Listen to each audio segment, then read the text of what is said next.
मुझे लगता है कि मन हमारा जो है उसके साथ हम लोग बड़ा दुर्व्यवहार करते हैं और इतनी ज़्यादा बात मन के ऊपर करी गई है कि सब चीज़ उलझ गई।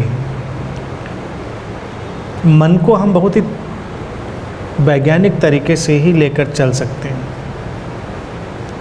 आध्यात्मिक लोग जो बात करते रहे माइंड को लेकर, मनोवैज्ञानिक लोग जो माइंड को लेकर बात करें, उनमें बड़ा अंतर है। वो अंतर हमको समझना पड़ेगा। आम व्यक्ति को उससे बहुत कन्फ्यूजन होता है। Mind, no mind, beyond mind, absent, साफ माइंड, ये सब चीज़ें हमको लगती हैं कि क्या है। एक व्यक्ति कहता है कि जो इनलाइटेंड व्यक्ति है उसके पास मन नहीं होता, बस वो मन का उपयोग करता है। आम व्यक्ति के पास मन है और मन उसके ऊपर हावी है, तो वो उस मन को शांत करने की, दबाने की कोशिश करता है। शांत करने और दबाने की कोशिश में तनाव पैदा होता है, स्ट्रेस पैदा होता है, विचारों का झंझावात है, उनका जो स्टॉर्म है, बहुत सारी चीज़ें। मुझे जो लगता है बड़ा ही फंडामेंटल और बेसिक सा जो डिफरेंस है इनलाइटेंड और अनइनलाइटेंड व्यक्ति के बीच में, मन की घटना से आइडेंटिफिकेशन, तादाद। जो अनइनलाइटेंड, या अब ये डिस्क्रिमिनेशन ऊंचे नीचे के संदर्भ में नहीं है, केवल फैक्ट की तरह से, तथ्य की तरह से। माइंड का तो फिनोमेना है, जैसा भी वो है। जो व्यक्ति अभी इनलाइटेंड नहीं है वो उससे आइडेंटिफिकेशन ज़्यादा बना लेता है, तो उसको सारी हलचल बड़ी पर्सनलाइज सी लगने लगती है, जो कि कई बार पर्सनलाइज नहीं भी हो सकती।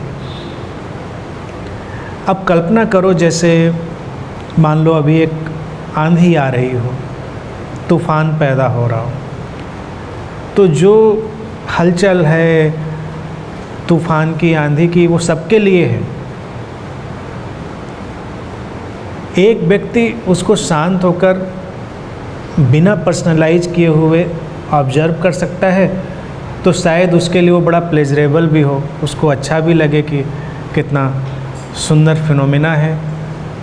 और एक व्यक्ति अगर उससे बड़ा आइडेंटिफाई हो जाए, पर्सनलाइज हो जाए, तो उसको लगेगा जैसे सारा उपद्रव, हलचल उसी के लिए हो रही है, जैसे कि ये आंधी बस उसी के लिए आ रही है। तो बहुत दुखी हो सकता है, बहुत परेशान हो सकता है। शोर जितना बाकियों के लिए होगा उतना ही शोर उसके लिए होगा, लेकिन चूंकि वो उससे आइडेंटिफाई कर लेगा तो ज़्यादा परेशान होगा। जितना वो आइडेंटिफाई करेगा, मुझे लगता है उसकी उतनी ही उसकी सेंसेस उससे उलझने लगेंगी और वो ज़्यादा परेशान होगा। माइंड का जो फिनोमेना है वो इतना ही है कि एक कॉस्मिक माइंड या कलेक्टिव माइंड है, इतना ही समझें, या एक टोटल माइंड है, जो भी टर्मिनोलॉजी हम उसको देना चाहें, total mind, cosmic mind, collective mind, universal mind, या सिंपली द माइंड, वो है। और नेचर की तरह उसमें हमेशा बहुत सारी हलचल होती रहती है। जैसे नेचर भी एक तरह से स्थिर नहीं रहती है, तो उसी तरह से वो भी स्थिर नहीं रहता, उसमें भी अपने बदलाव हैं, बहाव हैं। अनइनलाइटेंड स्थिति में व्यक्ति हर बदलाव से आइडेंटिफाई करके परेशान होता है। इनलाइटेंड स्थिति में व्यक्ति बदलाव को बस बदलाव की तरह देखता है और उससे आइडेंटिफाई नहीं करता। दोनों स्थितियों में अंतर बस यही पड़ता है कि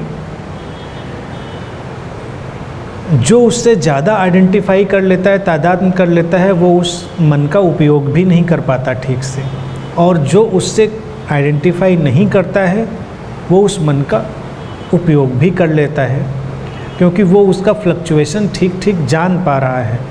कि कब ये उपयोग करने वाला है, कब ये उपयोग करने वाला नहीं है मन। कभी कभी वो जो हलचल है वो उपयोग करने वाली नहीं है। अब जैसे आंधी का ही उदाहरण है, तो जब आंधी आ रही है तो धूल उड़ रही है, उसमें बहुत सारा तिनके उड़ते चले आ रहे हैं, और उस आंधी के बीच तुम आँख खोल कर खड़े हो गए तो आँखों में धूल जाएगी, तुम परेशान हो गए। तो जब आंधी आ रही होगी और व्यक्ति समझेगा तो थोड़ी देर आँख बंद करके चुपचाप बैठ जाएगा, गुजर जाने देगा। फिर जब हवाएं ठीक हो जाएंगी, शांत हो जाएंगी, वो उनके बीच जाकर उनका आनंद भी ले सकता है। वो उसी समय उस आंधी का उपयोग करने की कोशिश नहीं करेगा।